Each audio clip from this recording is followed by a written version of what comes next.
brothers, fellows, light bearers, welcome back to Whence Came You, a Masonic podcast featuring research papers and discussions related to Freemasonry. I'm your host, Brother Robert Johnson. This is episode 217. In the news this week, I did want to mention that I just spoke with Frater O, and we recorded a really cool conversation which went all over the place. It was like we took a big ball of schmutz and threw it against the wall and saw whatever stuck we talked about. No rhyme or reason to the conversation. We went all over the place. It was a lot of fun. I think most of you will enjoy the conversations we had. As usual, Frater O goes pretty deep. In the news this week, some Masonic news anyway, there were a couple odd stories that actually popped up in my Masonic news feed. One was the suspect in Masonic temple arson once threatened President Bush. Kind of interesting. It said a Penfield man who was accused of threatening former President George W. Bush in 2014 was charged with arson after authorities discovered a fire at the Masonic temple in Pittsford on Saturday. This guy was arrested on the scene.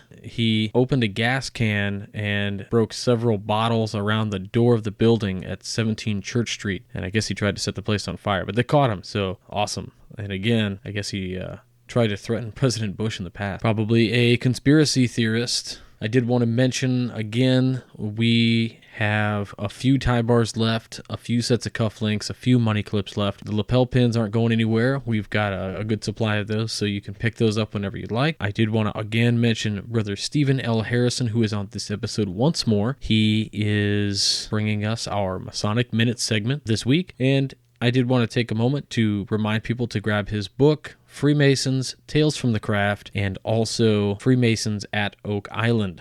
Another fantastic read. Last week, I finished up a piece. Well, I read a whole entire article from the Illinois Lodge of Research, which talked about Masonry in the United Kingdom, or in England rather, and it kind of spanned all over the place, from Scottish Masonry to Irish Masonry to the Grand Lodge of England to the newly formed lodge in England. Just really cool stuff and a great history. And also from that same issue, it started to go into French Masonry, and I thought, how cool would it be to kind of do a little bit of an expose on a few different areas in the world where Masonry is prevalent or has a strong tie, right? So, of course, we're in the United States. Most of us who listen to the show are in the United States, I should say. Those of you who are abroad, thank you for listening to the show. I think it's incredible that you found it. But why not talk a little bit about UK Masonry, French Masonry? I'd like to do some stuff about Masonry in Latin America. I would like to check out Italian Masonry and kind of go around. And so we'll try to spread these around, but for now, these two went back to back. So this show's a little bit centered on French Masonry in particular. And so we'll get right into the first piece this week. Now, admittedly, this piece, which is in the Illinois Lodge of Research, volume 24, page 22, is much shorter of a piece than the Masonry in the United Kingdom, which is why I have a couple other supplement articles to bring with this one. So again, this one is Freemasonry in France by Hilton Kaufman, past master. Freemasonry operates differently in France than it does in the United States and has a chaotic history. There is a history of grand lodges splitting and others forming. There are many grand bodies, although only 3 are major ones, each of which looks at Masonry in differing ways. While Masonry in the English-speaking world has tended to be neutral regarding religion and requires a belief in a supreme being, French Masonry has had a historic conflict with the Roman Catholic Church. In 1877, the largest one, the Grand Orient de France, formally permitted atheists to become members. It is quite liberal in that it admits atheists and women to membership. It is the lead grand body for the continental system of Freemasonry. These bodies will often take political stands and are often anti-religious and not just accepting of those without a belief in religion. The various grand bodies may operate in one specific way or allow their lodges to operate pretty much as they choose. Only a relatively small percentage of the French population are Masons, but it seems to be an influential organization there. In 1913, the National Independent and Regular Grand Lodge was founded by 2 lodges that broke from the Grand Orient. It was immediately recognized by the United Grand Lodge of England. Its name changed to the Grand Lodge Nationale Française in 1948. For almost 100 years, the Grand Lodge Nationale Française has been accepted as regular by most Anglo-American Grand Lodges. In recent years, Its Grand Master did some things that caused it to be put under court supervision. Many of the Grand Lodges suspended recognition until it operated in a more acceptable manner. It is again recognized by many of the other Grand Lodges, including that of Illinois. The Grand Lodge National Français has much information that can be obtained from its website. It permits its lodges to use a number of different systems of ritual, which it refers to as rites. They are different paths through the initiatory experience that makes one a member of the fraternity. The website lists them as the Rectified Scottish Rite, the Emulation Rite, the Old Scottish Rite and Accepted, the French Rite, York Rite, and the Rite Standard of Scotland. Through links, an explanation of each rite can be found and are briefly described here. The Rectified Scottish Rite was brought over from Scotland and developed in France during the 18th century. It tends to be overtly Christian in nature. This rite can be very spiritual in trying to bring man back from a fallen state of grace through Masonic influence. The Emulation Rite was brought over to France at the beginning of the 20th century. It was translated into French in the middle 1920s. The reconciliation of the modern and ancient Grand Lodge rituals is mentioned in the description. Apparently, this commonly used English ritual requires more rote memorization than other rites used in France. The automated translation of the website describes it as follows. Quote, the basis of the quote-unquote emulation approach is to perpetuate an oral tradition transmitted by uninterrupted chain of men to maintain a ritual of Masonic work as it has been received, and prepare the brother who follows him to take his place. The Old Scottish Rite and Accepted is what we know as the Scottish Rite 33rd degree system. In France, some lodges use ritual for the first 3 degrees that were developed by the Scottish Rite. In the United States, the Grand Lodges have complete control over the first 3 degrees. It involves a spiritual quest. The French Rite for the first 3 degrees was fixed by the Grand Orient de France in 1785. This was the standard ritual that was followed by French lodges of the time, with minor differences from one lodge to another. The primitive state of the ritual permitted it to develop into what it is today. It is less influenced by sources from outside of France than are other rites. It does not have an explicit doctrine to teach and tends to be simpler than some of the other rites. What the French refer to as the York Rite is the Preston Webb ritual used in American lodges after the Morgan affair, with its minor differences from the one Grand Lodge to another. It was brought to France by American servicemen after the First and Second World Wars. It is not what we know as the York Rite, leading to the degree of Knight Templar. The Rite Standard of Scotland is similar to the English ritual, but it is practiced in a different spirit. It is less formal, and everyone should feel warmly welcome. It is very close to the old operative rituals without many speculative innovations. Everyone is expected to know ritual by heart. So there you have some interesting pieces on French ritual. I think the one that really sticks out to me the most, although I guess I would have some reservation, is the Rectified Scottish Rite. I really do like the idea of a spiritual practice in trying to bring back man from a fallen state of grace through Masonic influence. To me, that's what Masonry is. So it is interesting. So many different neat ritual experiences to get there. In fact, speaking of different ritual experiences, Brother Wayne Greenlee, who is a fellow craft, actually, he's in Australia. And so they've got several different types of ritual down there. And he actually got his second degree, but then he took a second degree under the Scottish system down there. And I found that absolutely fascinating that he got to be a candidate as a second degree, a fellow craft again. Really, really cool. So I love talking to Brother Greenlee about those things. If you guys ever get the chance to talk to Brother Greenlee about Masonry, even though he's only a fellow craft, he is quite adept. If you get a chance, definitely talk to him. And so I did say that I would have supplements to the French papers. What I did ask in my supplements, I actually went to my best source for Masonic articles. If I want to know where I can find some information, this brother might not know exactly what book it's in, but he can say, check this website, I'm pretty darn sure there's something there. And sometimes he can just rattle off dates. And of course, you might have an idea I'm talking about is Nick Johnson, worshipful brother, past master Nick Johnson, been knighted about 150 times. I said, Nick, I really need some information on the French system of Masonry, and I do think that Nick does quite enjoy the French system of Masonry, and I think he is a little bit fond of the rectified Scottish Rite as well. And now, Nick is not a Scottish Rite Mason, but I think it appeals to him because he is so heavily involved with commandery and council, and he's served all of those bodies very well. So the quote-unquote overtly Christian overtones to the rectified Scottish Rite might really appeal to him because he is definitely a man of faith, just an incredible individual in that aspect. Their degree system in the rectified Scottish Rite is 1 through 8, and it looks like apprentice, fellowcraft, master, Scottish master, squire, novice, CBCS, professed knight, and grand professed knight. Now, there are French titles for those. For instance, grand professed knight, chevalier, grand prefet. Different professed knight would be just chevalier, prefet. So there are some different titles to those degrees. One of the interesting paragraphs in the paper that he sent about the French Rite, or the rectified Scottish Rite, was, it says, for the famous occultist A.E. Waite, right? We've talked about him before. The rectified Scottish Rite was the one rite he craved the most. He had come to see those degrees as maintaining more than any other rite the essence and ritual in ritual form of that secret tradition that tells us not alone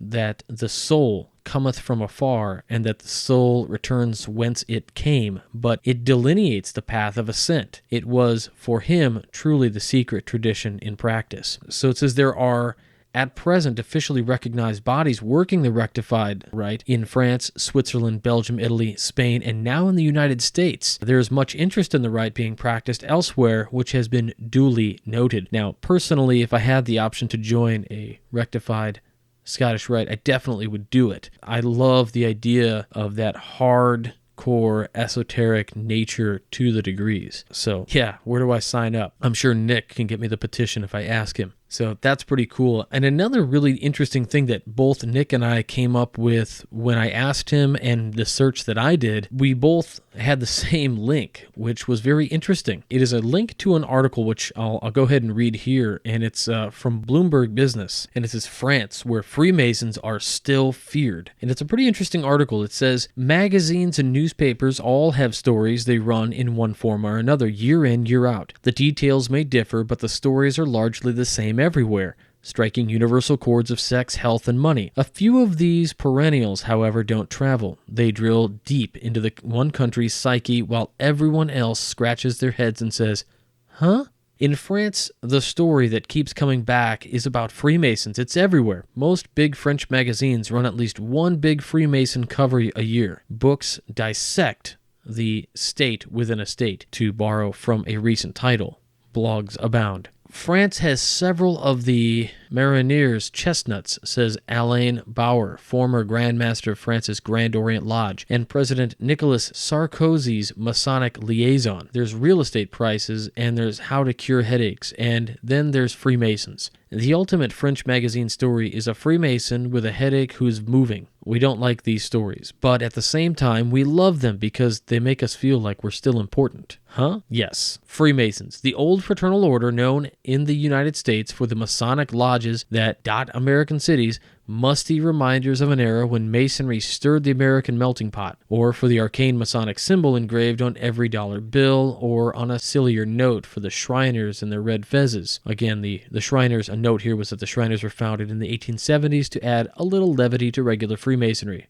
Mission accomplished. In France, though, there's nothing funny about Freemasons. The way the French see it, Masons are a fifth column at the heart of French society, a cabal of powerful politicians, businessmen, and intellectuals with a hidden agenda that is difficult to pin down because it's, well, hidden. Nobody knows quite what the Masons are up to, but everyone suspects they're up to something. Freemasons, how they manipulate the candidates, ran the cover line on the January 10th, 2012 issue of L'Express, one of France's three big news weeklies. After several readings, the quote-unquote how and the quote-unquote manipulate parts remain unclear, and even François Coq, its author, admits that the headline is completely exaggerated. Le Point, the second big news weekly, followed in its January 26th issue with Freemasons, the infiltrators. The third weekly news magazine, Le Nouveau Observateur, got ahead of the game this election cycle. They ran their Masons and Politics cover last August. The subject never fails to generate interest, says Coke. It's the mystery of it that that attracts attention. Coke's cover story sold 80,000 copies on the newsstand, almost 10% more than La Express averages of 73,000 copies. We always get at least average sales and sometimes sales that are really big. It's always a gamble worth taking. 2 years ago, Coke, who normally covers criminal justice, launched a blog devoted to Masonic manners. To understand how French Masons ended up under the national magnifying glass requires a brief side trip through history. Nobody knows precisely where the Freemasons came from, but experts mostly agree that their origins lie in the medieval English guilds that laid the stones of the great cathedrals. Modern Masonry dates to the founding of the first Grand Lodge in London, 1717, and today's United Grand Lodge of England is still a kind of Masonic mothership.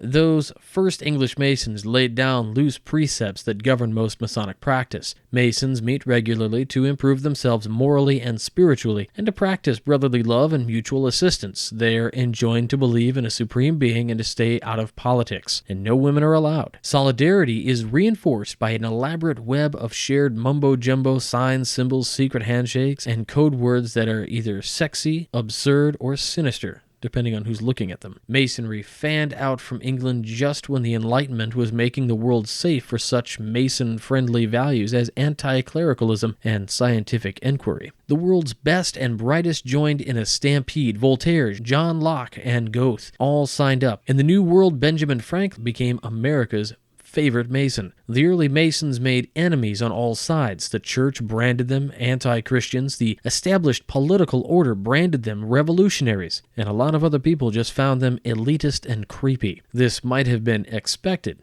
Any international brotherhood with secret handshakes and symbolic jewelry is begging to put its name on a conspiracy theory. The Masons have provoked many, right up to the Nazis. In the United States, those prejudices coalesced in 1825. A turncoat Mason from New York named Morgan disappeared after threatening to expose his brethren and their rituals. The Masons said they paid him $500 and escorted him to the Canadian border, but he was never heard from again. The Morgan affair sparked an anti-Mason furor that lasted 25 years, during which 100 anti-Mason newspapers were published and some lodges were looted. The anti-Masonic Party even ran a candidate for president in 1831, the first third-party movement in the United States history. Masonic membership dropped from 100,000 to fewer than 40,000. Over time, American Masonry managed to rebuild itself, but it came back as a less secret, less scrappy institution. Today, America's 1 million Masons are as likely to meet one another at a Masonic barbecue as a Masonic temple. Masons in other countries followed a similar path, not the French.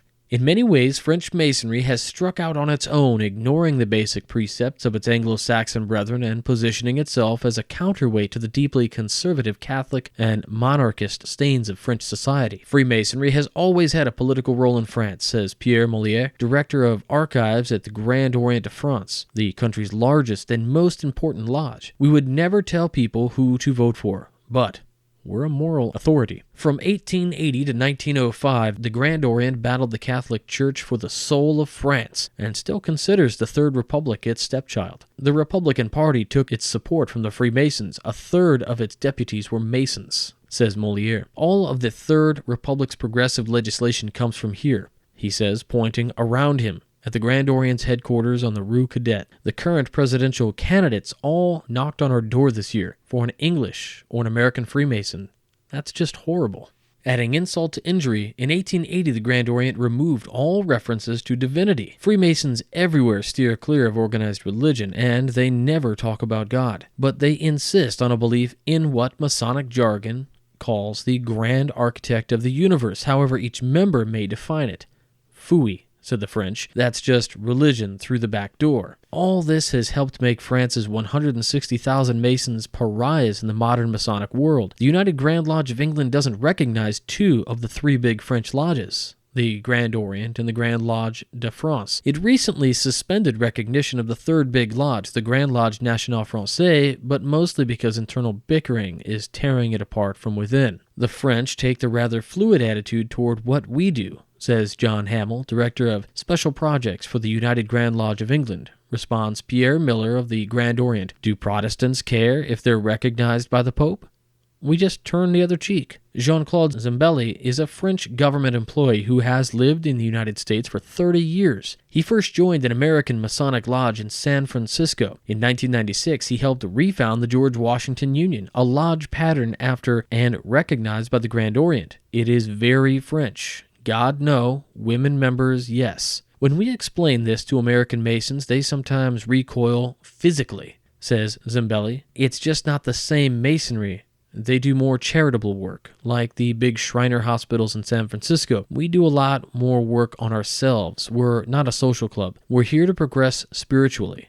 Otherwise, what good is all this? The Americans are proud to be Masons and show you their Mason rings. We find that shocking. The French do indeed play their membership cards closer to the vest than other Masons. The heightened intrigue does much to keep them on magazine covers. It also convinces people that Masons must have something to hide. Occasionally, they do. Their shadowy networks, no question asked eagerness to help brother Masons, and code of silence has made the lodges a breeding ground for shady business dealings, what the French call aphorisme. Membership in French lodges has quadrupled in the past 40 years, an astonishing increase. Recent growth has been fueled by unseemly recruitment drives, principally by the discredited Grand Lodge National Français as it battled the Grand Orient for influence. French Masonry was a chicken coop with a sign reading, "Welcome foxes." We have a hard time defending ourselves against the Pharisees, says Jean-Claude Zambelli. It's very difficult to show bad faith toward a brother Mason. That has helped various mafia outlets hide behind Masonic networks. Sophie Coignard covers the Mason beat at Le Point magazine and wrote the book A State Within a State. Most of the Masons I know are hyper-honest,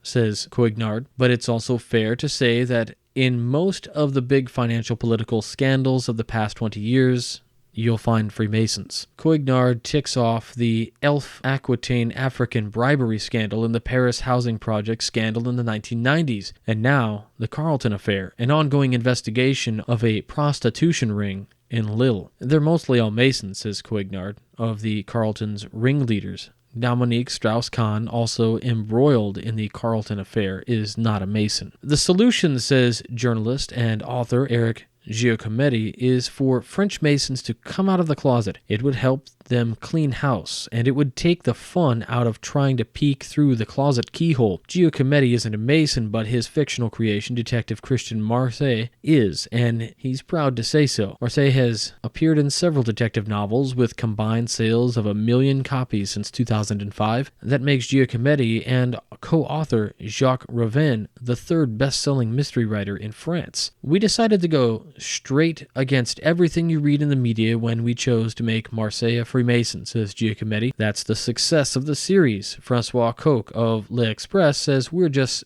giving the Freemasons free advertising, but we don't care. I wouldn't tell the Freemasons, be proud of who you are. There were some extraordinary Freemasons. Nobody knows that story. Meanwhile, the French pass presses continue to churn. Sophie Coignard says she's sniffing around another financial scandal with Masons at its heart. Quote, "When it comes to Masons," says Coignard, "I am never at a loss for inspiration." Well, I don't know about you, but that was some crazy stuff. And I think I really, after even reading that, I kind of wish I was a French Mason.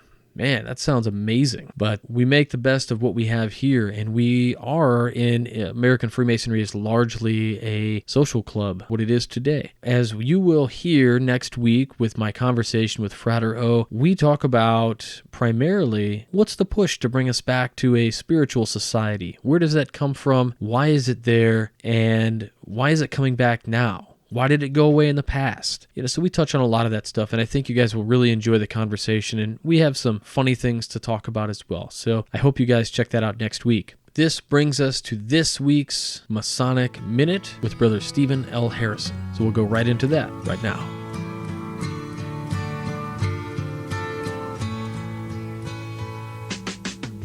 Riding along the winding back roads of northwest Missouri, about a half hour from my home, I sometimes stop at an old cemetery just outside Plattsburgh. Right inside the entrance is a series of arrows pointing to a specific grave.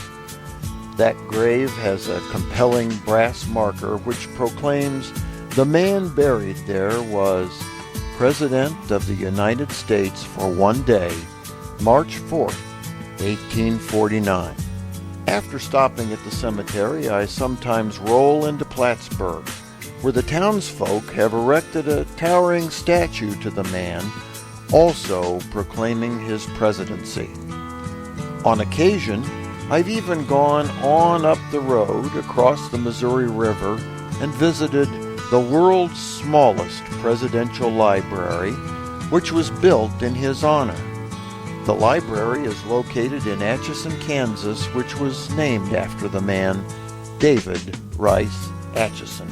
Senator David Rice Atchison, a member of Platte Lodge 56 in Missouri, was President pro tem of the United States Senate when Zachary Taylor was elected president. Inauguration Day in 1849 fell on a Sunday, and the devout Taylor refused to attend his swearing-in on the Sabbath, rescheduling it for the following day. Taylor's vice president, Millard Fillmore, followed suit, and James K. Polk's term had expired the previous day, technically leaving the presidency vacant. Constitutionally, Atchison was next in line for the office. Hearing this quirky bit of news, Atchison's friend, Judge Willie Magnum, and a group of others descended on Atchison's house and tramped up to his bedroom in the middle of the night. There, with the confused Atchison in his nightgown, Judge Magnum administered the oath of office. Brother Atchison went back to sleep and spent the bulk of his presidency resting and reading in his home. He later said this about his auspicious day. It was in this way. Polk went out of office on the 3rd of March, 1849, on Saturday at 12 noon. The next day, the 4th, occurring on Sunday, General Taylor was not inaugurated. He was not inaugurated until Monday the 5th at 12 noon. It was then canvassed among senators whether there was an interregnum, which means a time during which a country lacks a government. It was plain that there was either an interregnum or I was President of the United States, being Chairman of the Senate, having succeeded Judge Magnum of North Carolina. The judge waked me up at 3 o'clock in the morning and said jocularly that I was President of the United States and he wanted me to appoint him as Secretary of State. I made no pretense to office, but if I was entitled in it, I had one boast to make, that not a woman or child shed a tear on account of my removing anyone from office during my incumbency of the place. Historians almost universally agree Atchison was not officially the president. It is also true, however, that neither the outgoing President James K. Polk nor Taylor were president on March 4th. Duly inaugurated, who better than Brother Atchison to fill the gap? If you're not willing to agree that he was at least ex officio president, just don't mention it around Atchison, Kansas, or Plattsburgh, Missouri. For the Whence Came You podcast, this is Steve Harrison with the Masonic Minute. All right.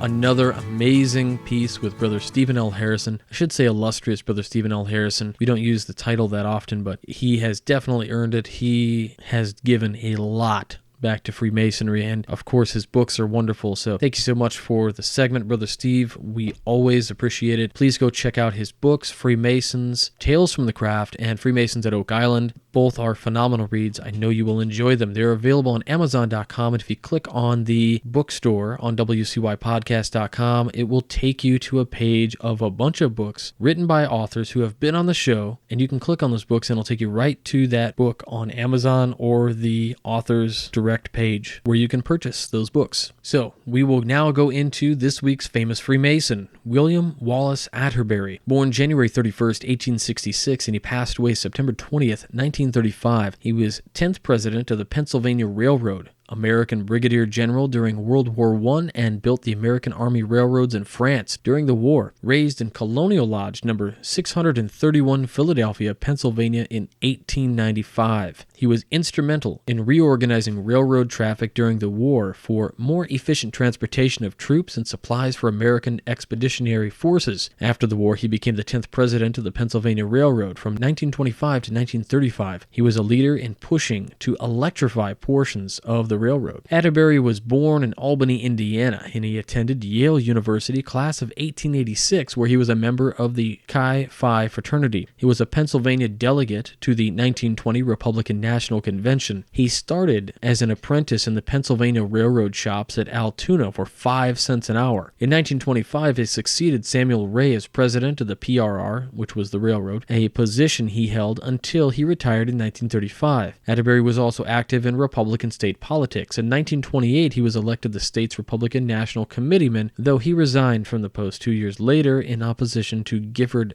Pinchot's gubernatorial candidacy. Atterbury was on the cover of Time magazine in 1933. For his work, he was awarded Distinguished Service Medals, Commander of the Legion of Honor in France, Companion of the Most Honorable Order of Bath from England, Commander of the Royal Order of White Eagle in Serbia, and Grand Officer of the Order of the Crown, Romania. Camp Atterbury in Edinburgh, Indiana is named for him, as was for a time Atterbury Army Airfield. Very distinguished career and a very polished Mason. And now we're going to go into just wrapping the show up. So if you like this show, please help us support it by going to our website, wcypodcast.com, checking on the support the show links where you can do some shopping on onit.com, freemasonryart.com, or freemasontees.com. Onit.com is a great place to get some things like Alpha Brain, which is a nootropic vitamin, which basically makes your brain kind of fire on all cylinders. It's very affordable. I think it works very well. I take it all the time. I find it very interesting in that one of the side effects of it is that I am able to wake up faster without grogginess every day. So it's kind of an odd side effect. I don't know why it does that, but it does, and I like it, so I keep using it. Another great website is freemasonryart.com. Freemasonryart.com is run by Brother Juan Sepulveda of the Winding Stairs, who just so happened to make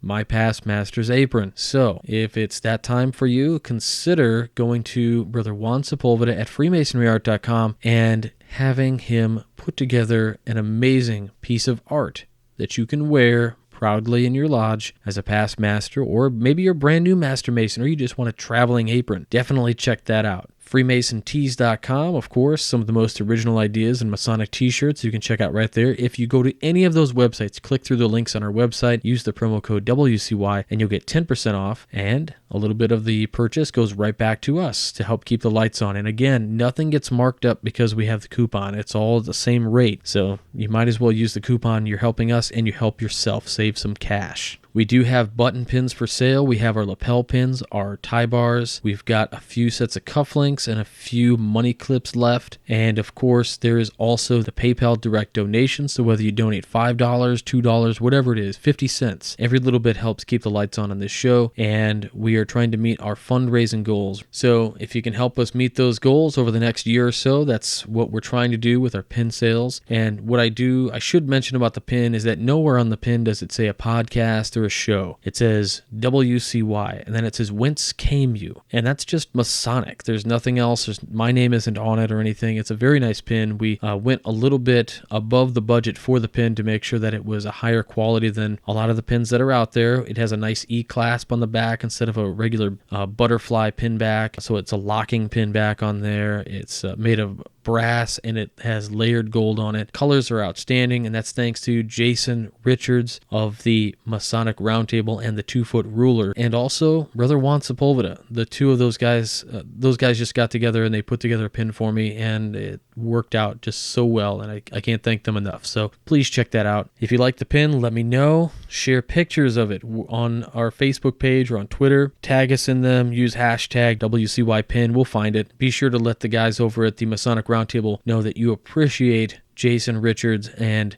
Brother Juan Sepulveda for the artwork that they provided for us. So with that, that's it for this week. Stay tuned. Next week, Fratero's coming on. I just want to remind you all to make sure you're checking out the Midnight Freemasons blog, which is publishing new articles on Mondays, Wednesdays, and Fridays. www.midnightfreemasons.org. Would you be surprised if I told you we almost have 1 million page hits? That's pretty good for a niche blog on Freemasonry. A blog that, quite honestly, a lot of other places take their cues from. So Midnight Freemasons started by Brother Todd E. Creason way back when, a few years ago, when there were Masonic blogs, but he really brought it to the next level. And since then we've grown, and we are still growing, and we are a great blog where we have great points of view, and we talk about everything from light humor to serious stuff. So please do check that out. Mondays, Wednesdays, and Fridays. On Tuesday nights, if you're looking for something to do at 10/9 Central every single Tuesday, we go live, the Masonic Round Table. 5 Masons from around the country. John Ruark, Jason Richards, Juan Sepulveda, Nick Johnson, myself, all get together and we talk about Freemasonry, and we have a great time doing it. It's a great quorum. It's like The View, but it's Masonic.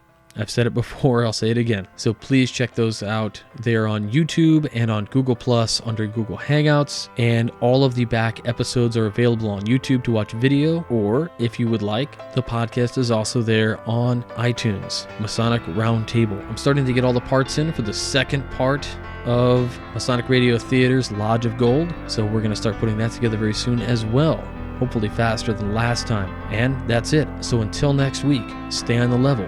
For Whence Came You, I'm Robert Johnson.